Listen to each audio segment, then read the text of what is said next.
एक दौर था जब भारत आने से पहले विदेश की टीमें एक बार सोचती थीं कि भारत को भारत में हराना कितना ज़्यादा मुश्किल होता था।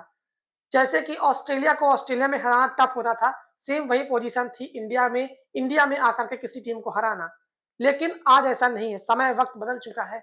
आपने देखा कि इंडिया ने न्यूज़ीलैंड के साथ सीरीज़ गँवाई, अब साउथ अफ्रीका ने इंडिया को टेस्ट में हरा दिया। लेकिन वो दौर दूसरा था, तब भारत के स्पिनर्स बहुत अच्छे हुआ करते थे। आपको याद होगा अनिल कुंबले से लेकर रविचंद्रन अश्विन और जडेजा तक। यहाँ तक जडेजा तो अभी खेल रहे हैं, लेकिन अश्विन के रिटायर होने के बाद स्पिनर की कमी खलती है। क्योंकि भारत के पास कभी भी फास्ट बॉलर उतने बेहतर नहीं थे, जितने कि वर्ल्ड क्रिकेट में अन्य टीमों के पास थे। क्योंकि भारत की पावर जो होती थी वो बैटिंग से होती थी और स्पिनर्स से होती थी। क्योंकि भारत के जो स्पिन ट्रैक हैं, वहाँ पर भारत के स्पिनर को खेल पाना विदेश की टीमों के लिए बहुत ज़्यादा टफ होता था और बहुत टफ टाइम वो लोग दिया करते थे। उससे एक लंबे समय तक टेस्ट क्रिकेट में इंडिया का सिक्का चला, बहुत अच्छी परफॉर्मेंस आई, इंडिया टेस्ट में नंबर 1 आया, सब कुछ बेहतर चल रहा था।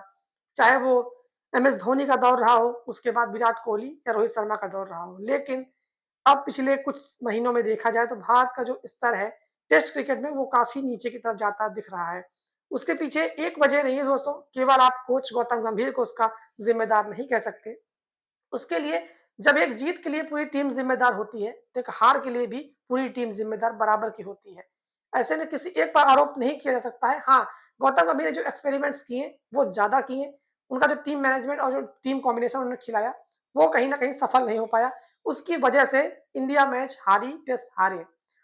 यहाँ तक तो बात ठीक है, लेकिन एक चीज़ समझ नहीं आ रही है, वो ये कि टेस्ट क्रिकेट में इतने ज़्यादा एक्सपेरिमेंट्स करने की ज़रूरत क्या थी?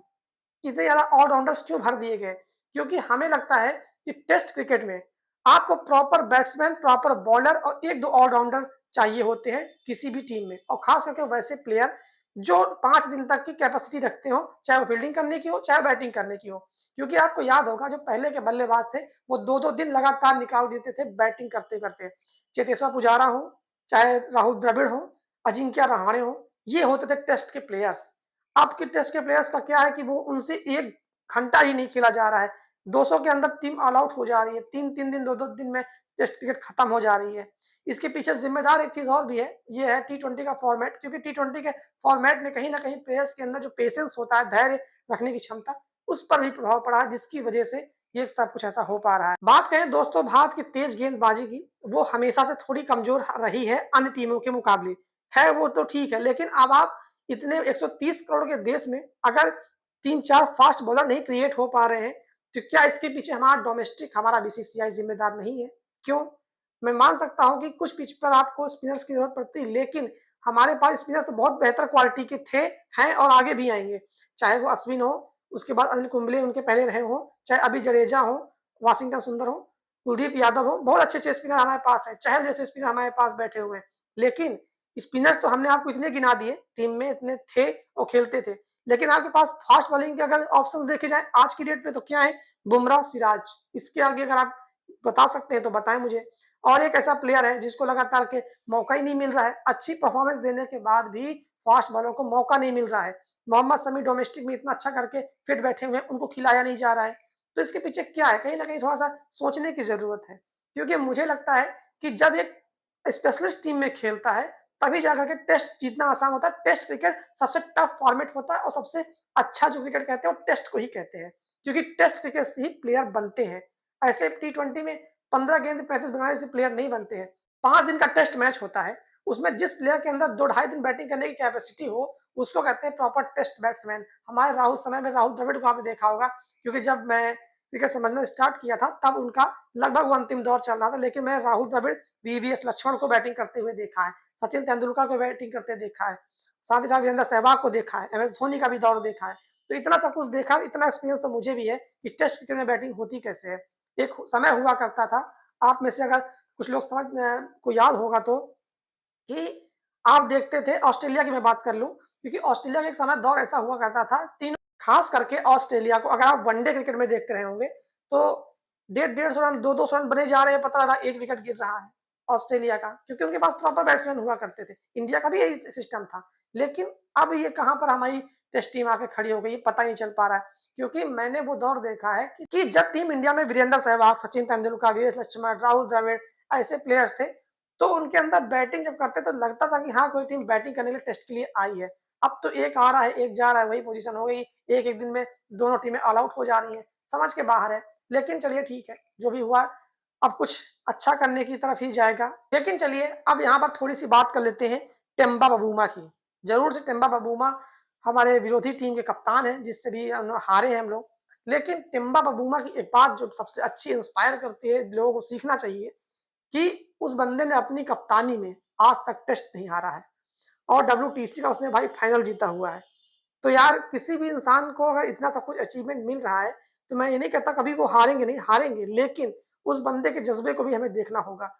वो जितना अच्छा आकर यहाँ पर खेले हैं, उनकी भी तारीफ़ बनती है क्योंकि स्पोर्ट्समैन स्पिरिट की जहाँ बात होती है, तो जो इंसान अच्छा करता है, उसके बारे में अच्छा कहा भी जाना चाहिए। खैर अब बहुत सारी बातें चल रही हैं, कोच गौतम गंभीर को हटाने तक की बातें चल रही हैं। गौतम गंभीर ने प्रेस कॉन्फ्रेंस में कहा भी कि जो भी हमारा भविष्य का फैसला होगा, वो बीसीसीआई करेगा। लेकिन चलिए अगर गलतियाँ हुई हैं तो गौतम गंभीर को इस चीज़ को मानना भी चाहिए क्योंकि इतने ज़्यादा एक्सपेरिमेंट टेस्ट क्रिकेट में अभी शुरुआत में नहीं किया जाना चाहिए।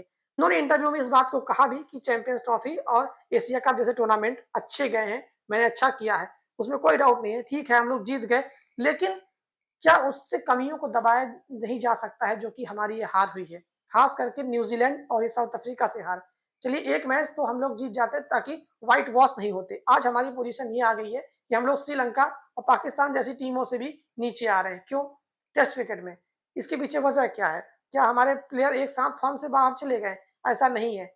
जब जिसका बैटिंग ऑर्डर होगा उस हिसाब से टीम का कॉम्बिनेशन बैठाया जाए, तब खिलाया जाए, तब कहीं न बेहतर रिजल्ट हमें मिल सकते हैं। ऐसा नहीं है कि हमारे सारे प्लेयर्स खराब हैं, प्लेयर्स बहुत सही हैं। हमारे प्लेयर्स में कोई डाउट नहीं है कि वर्ल्ड के सबसे बेहतरीन बैटिंग हमारे पास है आज की तारीख में, क्योंकि जैसे-जैसे हमारे बैट्समैन हैं, वो नंबर 1 के बैट्समैन हैं। क्योंकि हमारी टीम दोस्तों इंडिया की टीम कभी भी क्योंकि मैंने बहुत लंबे समय से क्रिकेट देख रहा हूँ, तो इंडिया की बैटिंग हमेशा से मजबूत रही थी।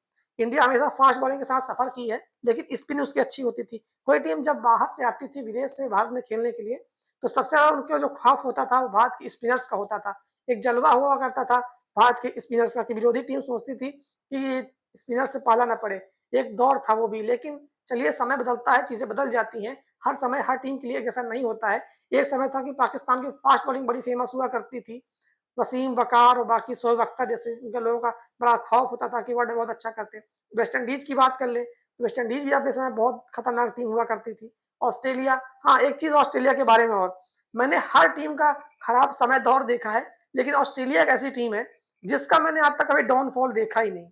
जब से मैंने क्रिकेट देखना स्टार्ट किया है, कभी भी ऑस्ट्रेलिया को मैंने खराब दौर में नहीं देखा। जब थोड़ा बहुत ऊपर-नीचे हुआ, इतने सारे वर्ल्ड कप जीते। हर जो टूर्नामेंट होते हैं सेमीफाइनल लो, फाइनल लो, कहीं न कहीं उनकी टीम मतलब बेहतर ही रहती है, टॉप 2 में तो वो रहेंगे ही रहेंगे, कहीं न कहीं वो आ ही जाएँगे।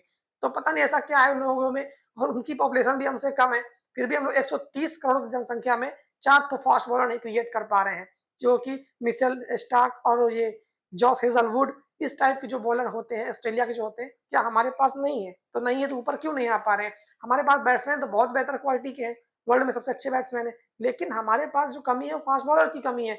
इस चीज़ पर ध्यान दिया जाना चाहिए कि हमें कम से कम 5 ब फास्ट बॉलर हमारे साथ टीम में हो स्क्वाड में होने चाहिए और कम से कम 10 तो रिज़र्व में बैठे रहने चाहिए डोमेस्टिक में, कि हमें पास सोचने की ज़रूरत ना पड़े 15 प्लेयर फास्ट बॉलर के हमारे पास ऑलरेडी होने चाहिए अगर वर्ल्ड क्रिकेट में चलना है तो। स्पिनर हमारे पास बहुत अच्छे हैं, मैंने नाम गिना दिए, बहुत बेहतरीन स्पिनर है। स्पिनर हमारी तरफ से कभी भी गड़बड़ नहीं होते थे। इंडिया की हिस्ट्री में भी स्पिनर बहुत अच्छे-अच्छे आए हुए हैं। बैटिंग की तो आप जानते ही हैं बैटिंग हमारी कहाँ है आज वर्ल्ड क्रिकेट में। सचिन सहवाग से लेके विराट कोहली मुझे कहने की ज़रूरत ही नहीं है। बहुत सारे बैट्समैन हमारे पास बेहतरीन क्वालिटी के हैं। बस एक चीज़ की जो कमी खलती है, वो है फास्ट बॉलर की कमी जो कि हमें हर मैच में लगभग-लगभग कहीं न कहीं बहुत खलती है। जब हमारी पिटाई हो रही होती है एक बॉलर की, अब आप जसप्रीत बुमराह के ऊपर तो सारा कुछ नहीं डाल सकते। आखिर जसप्रीत बुमराह कब तक अपनी बॉलिंग से इंडिया को बचाते रहेंगे? एक ही के ऊपर पूरा वर्कलोड नहीं डालना चाहना चाहिए। हमें बैकअप में भी प्लान रेडी करके रखना चाहिए। मान लीजिए जिस दिन जसप्रीत बुमराह टीम से रिटायरमेंट हो गए, तो उस दिन फास्ट बॉलिंग हमारी कहाँ जाएगी? क्योंकि आज की तारीख पे जसप्रीत बुमराह हमारे तीनों फॉर्मेट के मेन बॉलर बने हुए हैं।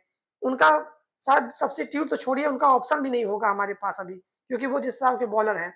तो उन्हीं के ऊपर सारा वर्कलोड है, लेकिन हमारे पास बॉलर नहीं है। तो चलिए आज क्रिकेट की बात में इतना ही। मुलाकात होगी किसी और वीडियो में, तब तक के लिए नमस्कार।